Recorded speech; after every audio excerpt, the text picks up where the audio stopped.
రైతులకు పంట నష్టపరిహారం అందించేంత వరకు పోరాడతామన్నారు బీఆర్ఎస్ అధినేత కేసీఆర్. రైతుల్ని ఆదుకునే వరకు కాంగ్రెస్ ని వెంటాడి వేటాడతామన్నారు. పార్టీ మారే వాళ్లంతా చిల్లరగాళ్లని విమర్శించారు. తగిన గుర్తింపు ఇచ్చినా బీఆర్ఎస్ ను వీడారని మండిపడ్డారు. కాంగ్రెస్ 100 రోజుల పాలన ఆగమైందన్నారు గులాబీ నేతలు.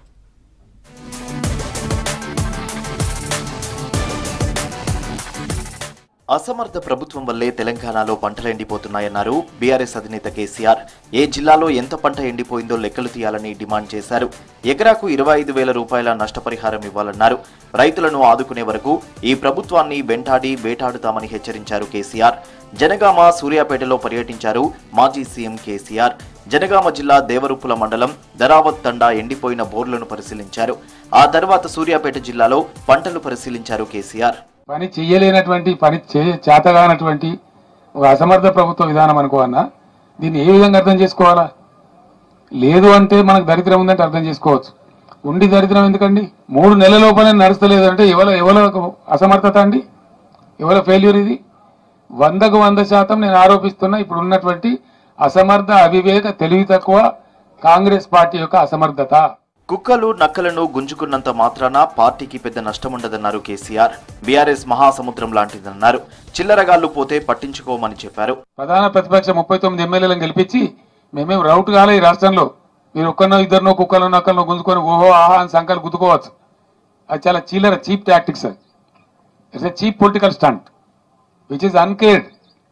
ప్రజా సమస్యల ముందు, ప్రజల యొక్క బాధ ముందు, ఎండిన పంట పొలాల ముందు ఈ చిల్లర రాజకీయాలు కాదు. రాష్ట్రంలో కాంగ్రెస్ వచ్చింది, కరువు మొదలైందన్నారు మాజీ మంత్రి హరీష్ రావు. 100 రోజుల పాలనలో వ్యవసాయం ఆగమైందని, అన్నదాతలు అప్పుల పాలయ్యారని చెప్పారు.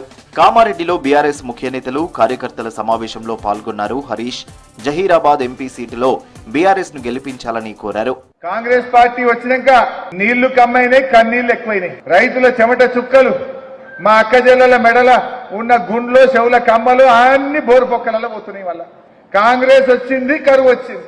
100 రోజుల కాంగ్రెస్ పాలన ఏమిచ్చిందంటే 280 మంది రైతుల ఆత్మహత్యలు జరిగినాయి. దీనికి కారణం ఇవాళ రైతుల పట్ల కాంగ్రెస్ పార్టీ చూపిన చిన్న చూపు అనేటువంటి విషయాన్ని మనం రైతుల్లో తీసుకువెళ్ళాలి. కాంగ్రెస్ అంటేనే కరువని విమర్శించారు మాజీ మంత్రి, సూర్యాపేట ఎమ్మెల్యే జగదీష్ రెడ్డి. పంటల పరిశీలనకు ఎక్కడికి వెళ్లినా రైతుల గోస చూస్తున్నామన్నారు.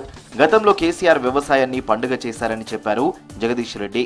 510 లెవెల్లో ఉంటే కూడా నాగార్జున సాగర్లో ఒక పంటకు నీళ్ళు ఇచ్చి, ఒక్క తడికి నీళ్ళు ఇచ్చి రైతాంగాన్ని ఆదుకున్నాడు కేసీఆర్ గారు. అక్కడ అటువైపు కూడా కావచ్చు, ఎస్ఆర్ఎస్పీ వైపు కాళేశ్వరం పూర్తి చేసి అక్కడ కూడా నీళ్ళు ఇచ్చి ఆదుకున్నారు. రైతులు అవన్నీ కూడా గుర్తు చేసుకుంటున్నారు. ఇవాళ రైతుల బాధ నిజంగా కూడా వర్ణాతీతంగా ఉంది.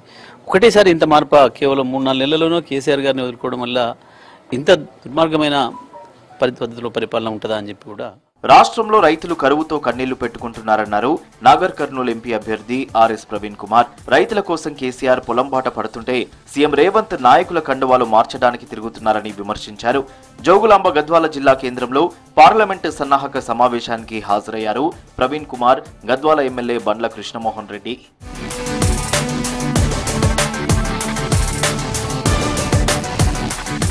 బీఆర్ఎస్ పాలనలో నిండుకుండలా ఉండే ప్రాజెక్టులు కాంగ్రెస్ పాలనలో ఎండిపోయాయని విమర్శించారు ఖమ్మం బీఆర్ఎస్ పార్లమెంటు అభ్యర్థి నామా నాగేశ్వరరావు. ప్రజలకు ఇచ్చిన హామీలను అమలు చేయాల్సింది పోయి సమస్యలు తెస్తున్నారని మండిపడ్డారు. ఖమ్మం జిల్లాలో ఎండిన పాలేరు రిజర్వాయర్ తో పాటు ఎండిన పంట పొలాలను పరిశీలించారు నామా. ఉన్నటువంటి ప్రభుత్వం తాగునీరు ఇవ్వలేకపోతుంది, సాగునీరు ఇవ్వలేకపోతుంది. ఇప్పటికే తెలంగాణ వ్యాప్తంగా ముఖ్యంగా ఖమ్మం జిల్లాలో పెద్ద ఎత్తున వరి పంటలు నష్టం జరిగింది. తెలంగాణ వ్యాప్తంగా అయితే దగ్గర 15 లక్షల ఎకరాలు ఎండిపోయింది. అదేవిధంగా ఖమ్మం జిల్లాలో కూడా అదే పరిస్థితి.